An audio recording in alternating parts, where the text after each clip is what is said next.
পড়ছিলাম আমার বুবা ফুল, কলমে তৃপ্তি ইহসান নওরা, পর্ব সংখ্যা ২৮। রাতের দিকে অভ্র এলো বর্ণের রুমের দ্বারে, হাতে মিষ্টি এবং পাশের তোহফা। তার শঙ্কা এখনো কাটেনি। ভাইয়া যদি পুনরায় হামলে পড়ে, তাই মূলত তোহফাকে সাথে রাখা। রেজাল্ট উপলক্ষে মিষ্টিমুক্ত করাতে হবে। যদিও অভ্রর অভিমান এখনো উবে যায়নি, কিন্তু দিন শেষে ভাইয়াকে ছাড়া দিনটি উদযাপন করাটাই বৃথা মনে হচ্ছে। আসবো।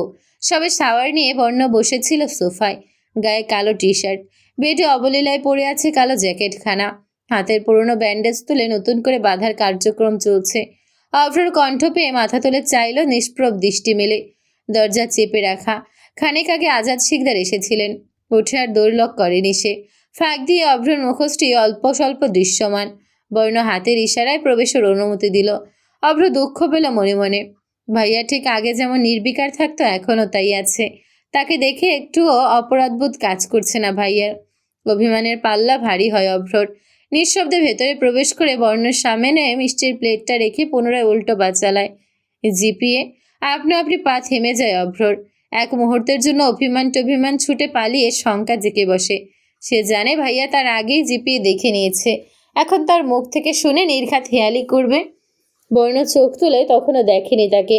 ব্যান্ডেজের কাজ অর্ধ সমাপ্ত রেখে কাঁটা চামচের আগায় মিষ্টি খেতে মুখে পুড়ে দিল দুটো। নজর অদৃশ্যে। গলা খাকারি দিয়ে অভ্র বলল 5 পয়েন্ট। ফট করে তার দিকে দৃষ্টি নিক্ষেপ করল বর্ণ। কি সুচালো সেই দৃষ্টি। অভ্র ভরকে গেল। থমথমে গলায় বলল পরপর 4.78। ঠোঁটে ঠোঁট চেপে কপাল কুঞ্চিত করে বর্ণ চোখ ছোট ছোট করে তাকিয়ে রইল। অভ্র শক্ত নিষ্প্রাণ মুখে দাঁড়িয়ে রয়। বুঝিয়ে দিতে চায় ভাইয়ার সাথে কথা বলতে সে ইন্টারেস্টেড নয়। বর্ণ আচমকা উঠে দাঁড়ালো। আর চোখে একবার অভ্রকে দেখে ড্রেসিং টেবিলের সামনে দাঁড়িয়ে একটা বোতল হাতে তুলে নেয়। অতঃপর আরও একবার অভ্রকে দেখে নিয়ে আচমকা বোতলটা তার দিকে ঢিল ছুঁড়ে দিল। সাথে সাথে অভ্র ক্যাচ করে নেয়। অবাকতার শীর্ষে পৌঁছে ঘুরিয়ে ফিরে দেখে সেটা পারফিউম। ভাইয়ার জিনিসে অনুমতি ব্যতীত হাত দেওয়া বারণ। সে একবার এই পারফিউম অগোচরে গায়ে মেখেছিল বলে শাস্তি দিয়েছিল। তবে আজ হঠাৎ এটা কেন? রেখে দে তোর কাছে। প্রফুল্ল মনে হেলে দুলে উঠল। গম্ভীর মুখে সে বলল, লাগবে না তোমার জিনিস। আচ্ছা। বর্ণ ঘাড় করে সন্ধিহান দৃষ্টিপাত করতেই অভ্র খানিকটা ভয় পেয়ে যায়। কেড়ে নেবে নাকি? কচিকাল থেকে ভাইয়ার ব্যবহৃত জিনিসে তার অসীম লোভ। তাকে নকল বলো বা অনুসরণ, দুটোই করতে প্রচণ্ড ভালোবাসে অভ্র। যাচ্ছি বলে চলে আসতে নিচ্ছিল সে। পথে মধ্যে বর্ণর একখান মুখনিষ্ঠিত বাণী শুনে থেমে গেল। সেদিন খুব জোরে লেগেছিল না? লিফট সংস্কার করা হয়েছে, এখন আর সিঁড়ি চড়ার অলসতা চাপটে ধরবে না। তামির শিকদার 5th ফ্লোরে যাবেন। দ্বার বন্ধ হওয়ার আগে কোথেকে উড়ে এসে তড়িঘড়ি করে লিফটে ঢুকে গেল সুখ। আব্বুকে দেখতে পেয়ে প্রশস্ত হাসলো। আমাদের বাড়ির অতিথি হয়ে যাচ্ছ আব্বু। সুখের ইশারা বুঝে হেসে ফেললেন ভদ্রলোক। সজরে মাথা দুলিয়ে বলেন, হ্যাঁ হ্যাঁ, ছেলে মেয়েদের বাড়ি যাই না বহুদিন। আজ চক্কর কাটার সুযোগ পেয়ে হাতছাড়া করতে চাইছি না। সুখ নিজেও হাসলো ঠোঁট এলিয়ে। আব্বুর কাছাকাছি গিয়ে নিজের দিকে ইশারা করে হাত নেড়ে বলল ঠোঁট উল্টে পাল্টে, এই মেয়ের বাড়ি তো আর যাবে বলে মনে হচ্ছে না। কোথায় যাবে? নিশ্চয়ই ছাদে। হাসি খানিকটা ক্ষীণ হয়ে আসে তমিজ শিকদারের। অন্যমনস্ক হয়ে অল্পক্ষণ পর মৃদু হেসে বলে, বর্ণর সাথে কিছু বলার আছে আম্মু। পুরুষটির নাম উঠে আসতেই প্রদীপের আলো নিভে আসার মতো করে সুখের হাসি সরে যায় অধর ছেড়ে। দু চোখের তারায় সূর্যোদয় ন্যায় ভেসে ওঠে খানিক আগের দৃশ্যপট। সে ঢোক গিলে এদিক ওদিক চায়। জিজ্ঞেস করতে বড্ড ইচ্ছে করছিল বর্ণ ভাইয়ের সাথে কি কথা বলবে আব্বু, কিন্তু বলা হয়নি আর। রুমে এসে বই মেলে টেবিলে বসলো সুখ। আজ কলেজেও যাওয়া হয়নি, কাল জরুর যেতে হবে। কিছুক্ষণ অতিবাহিত হওয়ার পর বেখেয়ালে হঠাৎ মস্তিষ্কে আগমন ঘটে কিছু একটার। পরক্ষণে বইয়ে কোনোই ঠেকিয়ে গালে হাত রেখে সুখকে অন্যমনস্ক হতে দেখা গেল। নক্ষত্ররাজি মিটিমিটি করছে ওই দূরে। ঘন কালো আকাশ, চাঁদের একখণ্ড নম্র আলো ছাদের এক প্রান্তে ছিটকে এসে পড়েছে। গুটি কয়েক জোনাটি টিমটিমে আলো ছড়িয়ে ছুটছে এদিক থেকে ওদিক। ছাদে আসার পূর্বে বৈদ্যুতিক আলো নিভিয়ে দিয়েছিল বর্ণ। ফলস্বরূপ মৃদুবন্ধ আলো আধারই লুকোচুরি চলছে এখানে। রেলিং ঘেঁষে দাঁড়িয়ে সে একদৃষ্টে জমিনের দিকে চেয়ে রইল। গলায় বরাবরের মতো হেডফোনটি রয়েছে। এটা গলাতে না নিলে যেন তার চলেই না। ছাদ থেকে সুইমিং পুলটা অতি ক্ষুদ্র পরিসরে দেখাচ্ছে। চাঁদের আলো এবং কৃত্রিম আলোর মিশেলে পুরো মধ্যভাগের পানি জ্যোতি চড়াচ্ছে, ঠিক যেন কল্পনার নাগমণি। তামির শিকদার পাশে দাঁড়িয়ে আছেন। ওনার অপলক দৃষ্টি বর্ণার মুখশ্রীতে স্থির। যদিও কেবল মুখের এক পাশই ওনার নজরে আসছে। সেদিনের পর আজও একটা বিষয়ে আজাদ শিকদারের সাথে কথা হয়েছে ওনার। কোন সে বস্তু বর্ণকে তাড়া করে বেড়ায়, যা মনে পুষে রাখতে রাখতে তার আজ এই পরিণতি। তা উদ্ঘাটন করার ক্ষুদ্র প্রচেষ্টা করতেই এখানে আসা। তবে ভদ্রলোক আশাহত। ইনিয়ে বিনিয়ে বহুবার জিজ্ঞেস করার পরও ছেলেটা এড়িয়ে গেছে বিষয়টি। তামিজ শিকদার দীর্ঘশ্বাস চাইলেন। বর্ণ হঠাৎ তার দিকে ফিরল। খুব স্বাভাবিকভাবেই জিজ্ঞেস করল, তুমি বোধহয় কিছু বলতে চাও চাচ্চু? নির্দ্বিধায় বলতে পারো, আই ডোন্ট মাইন্ড। হতাশ হলেন ভদ্রলোক। রাগও হলো কিঞ্চিত পরিমাণে। কি বলতে চাইছে তা জেনেও তিনি বুঝলেন ভেঙে ভেঙে না বললে বর্ণ কথা ঘোরাতেই থাকবে। বললেন গম্ভীর গলায়, তুই কি কোনো বিষয়ে ট্রমাটাইজ, আমাদের অথবা বাহিরের কারো কাছে কোনো কিছুতে দুঃখ পেয়েছিস, অথবা অন্য কোনো যন্ত্রণা তোকে কুড়ে কুড়ে খাচ্ছে? কি হয়েছে আমাদের বল। বর্ণ বুঝি এবার আশ্চর্য হলো। এমন করে চাচ্চুর দিকে তাকিয়ে বলল, এক দফা আম্মু, এরপর আব্বু, এখন আবার তুমিও একই কথা জানতে এসেছো চাচ্চু। ট্রমা, শখ, দুঃখ, যন্ত্রণা আর আমি। কি বলো তোমরা? এসবের কোনো একটাই বা কেন হতে যাবে আমার? হোয়াই চাচ্চু, I am all right, trust me. Are you sure? Yeah.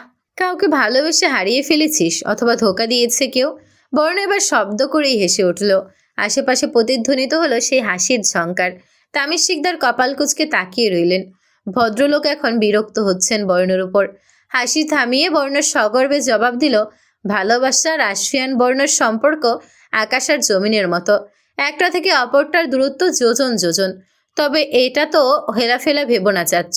Unfortunately তোমার ভাইপো কাউকে ভালোবেসে ফেললেও হারানোর প্রশ্নই উঠবে না। যা আমার তা আমার করে নিতে জানি। আর রইল বাকি ধোকা, তার পরিণাম। বর্ণ ঠোঁট একপেশে বাঁকা হাসল। তামিজ শিকদার অধৈর্য গলায় বললেন, তাহলে তোর মানসিক অশান্তির কারণ কি? কোনো কারণ নেই? বলবি না তো? শুনলে সহ্য ক্ষমতা হারাবে। তামিজ শিকদারের কানে কথাটি স্পষ্ট পৌঁছয়নি। জিজ্ঞেস করেন, কি বললি? ওহো। বাড়ির পেছনে পাশ ঘেঁচে যাওয়া রাস্তা থেকে ক্ষণক্ষণে গাড়ি চলার আওয়াজ ভেসে আসছে হালকা হালকা। সেই শব্দগুলো এখন বিরক্ত ঠেকছে তামিজ শিকদারের কাছে। তিনি চেয়ারে গিয়ে বসলেন। অল্পক্ষণ নীরবতা চলল দুজনের মাঝে। বর্ণ আর চোখে একবার পিছনে চাচ্চুকে দেখে প্রলম্বিত শ্বাস ছাড়ল। তুই আমাদের আগের বর্ণ নেই, সেটা জানিস? মানুষ পরিবর্তনশীল, কথাটা কিন্তু মিথ্যে নয়। পরিবর্তনের আগে তুই আমাদের কাছে অনেক দিন ছিলি না। ইনফ্যাক্ট কোনো যোগাযোগ রাখিসনি, এটা মনে পড়ে? পড়বে না কেন? ইম্পর্ট্যান্ট কাজে দেশের বাইরে গিয়েছিলাম। তোমাদের সাথে যোগাযোগ রাখলে ওখানে মন টেকাতে পারতাম না। যখন তখন চলে আসতে ইচ্ছে করবে, তাই তো সমস্ত যোগাযোগ অফ রেখেছি। বলেছিলাম আগে, মনে করার চেষ্টা করো। জানতে পারি কোন সে দেশ? যদি সঠিক জবাবের আশা করা বোকামি। বর্ণ হাসলো অদ্ভুত ভঙ্গিমায়। আসলেই বোকামি।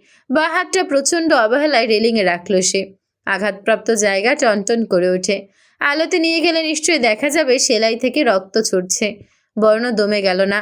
সে হাতেই রেলিংয়ের সর্বশক্তি দিয়ে চেপে ধরে নিষ্প্রাণ গলায় হিসিয়ে বলল, যে দেশে সূর্যের আলো পৌঁছানো বারণ। গলা শুকিয়ে আসে সুখের। পানি তৃষ্ণা পায়।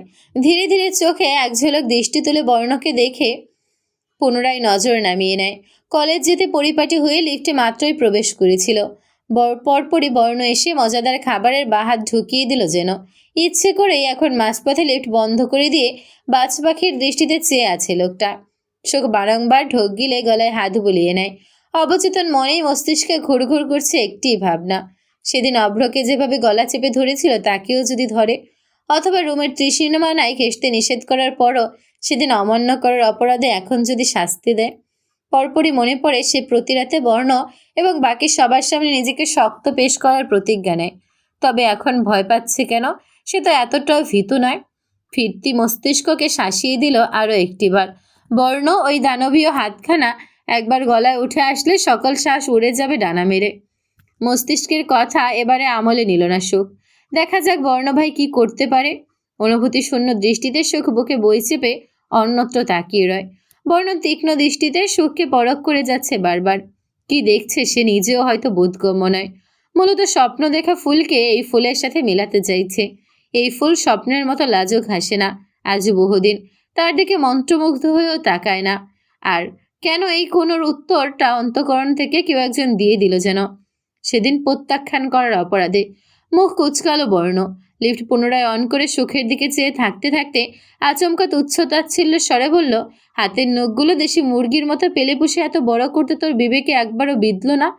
ছ্যাঃ! ওয়াশরুম। চোখ খিচে মুখের উপর বই তুলে ধরে সুখ। ছি, কি বাজে চিন্তা ভাবনা লোকটার। আর শুট ডেট আছে বর্ণর। স্পট কোথায়? উত্তর মাহির জানে।